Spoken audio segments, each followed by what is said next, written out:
Olive Edis was a remarkable photographer working in the early 20th century. At the beginning of June 2018, Sheringham Museum's Olive Edis exhibition was opened by an actor playing the part of Olive. I declare my exhibition open. Olive Edis was born into a professional, comfortable family, but her father died when she was 17 and her sisters were 13, so she was the mainstay of the family.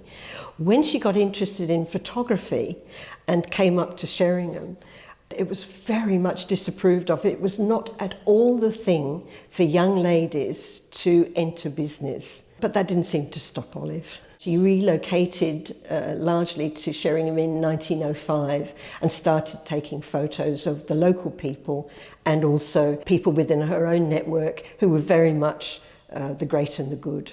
Her great-uncle, John Murray, was Surgeon General, and he made his own cameras and his own film. We have a little written piece on the back of her first portrait, which was of Caroline Murray, her cousin. She wrote on it, "This was my first portrait taken in 1900, which turned my fate."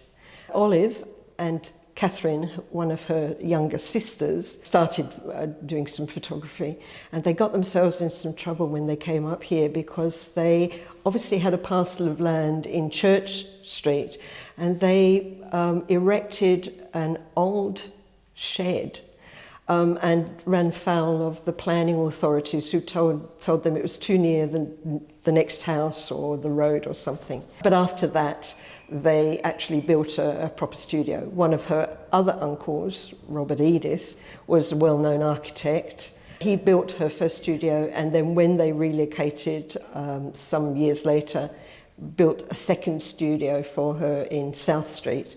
And he did exactly as Olive wanted. She wanted a reproduction of her first studio, which she liked so much, which had natural light coming in.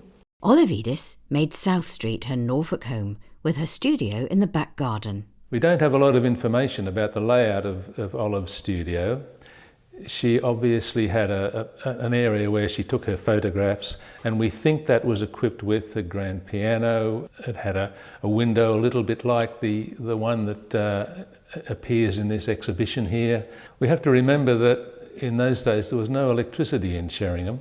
She used sunlight, of course, for most of her images, but she couldn't enlarge anything. Wouldn't have had any of the luxuries we have of electric timers and that sort of thing for processing. If you look at her work, they are platinum prints in general. Platinum prints are highly prized these days, and very few photographers actually get around to making them. She was always interested in colour, and that is why I think Olive was happy to take on experimenting with autochromes later when they became available in the UK. She took to that with some enthusiasm, I think, and in fact was one of the leading exponents of autochrome photography in the country.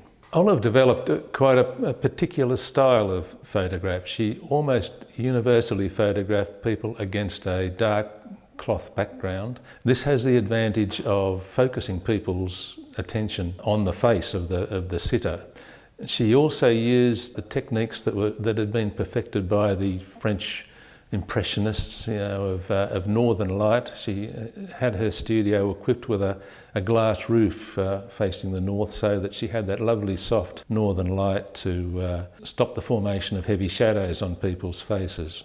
Olive Edis photographed an amazing range of personalities, from kings to poets to politicians, as well as ordinary townsfolk.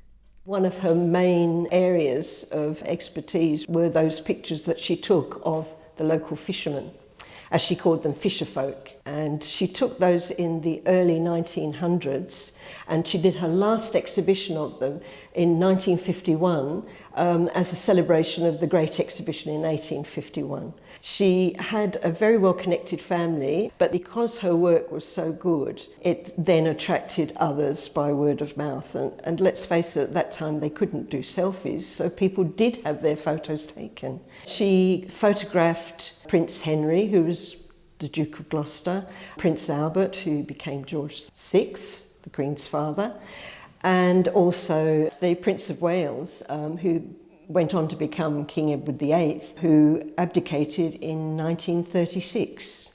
She had a great friendship with the Bishop of London, there were tales that she might marry him, but they didn't marry, and in fact he officiated at Olive and Edwin Galsworthy's wedding, which happened when she was 52, so she was not someone who rushed into it. Her sisters, who were 4 years younger than her, got married when they were in their early 20s, I guess. But Olive was going off to be a war photographer when she was 42. It was the National War Museum, now known as the Imperial War Museum, that commissioned Olive to cross the Channel.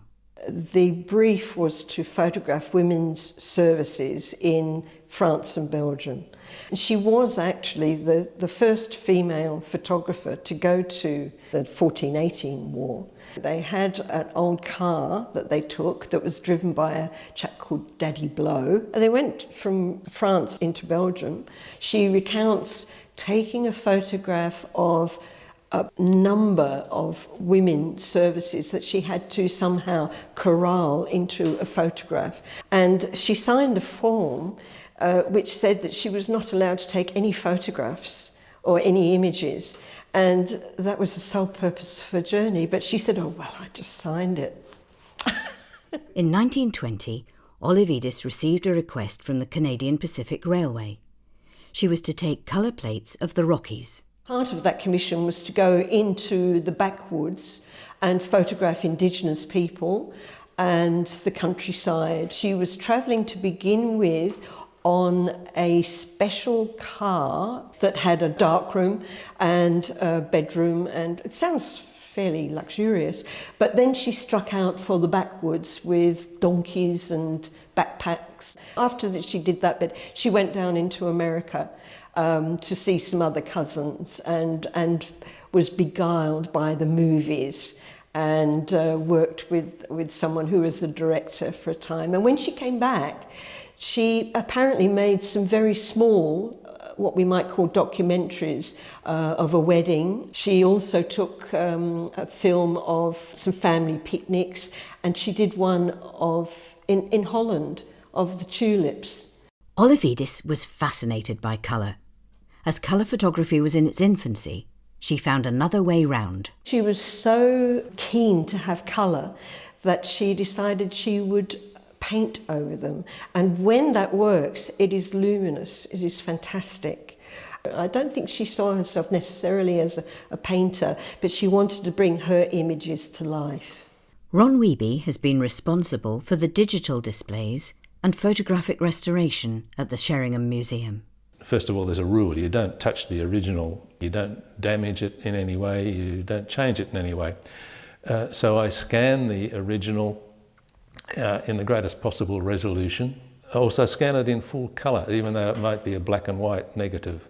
And the reason for that is degradation in negatives often shows up as a change in colour, especially around the edges.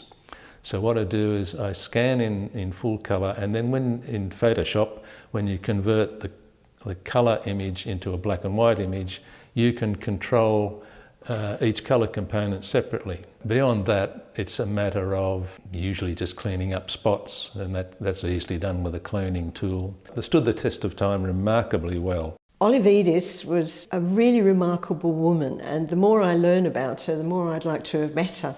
The Olive Edis exhibition is at the Sheringham Museum at the Mow until September the 23rd, 2018.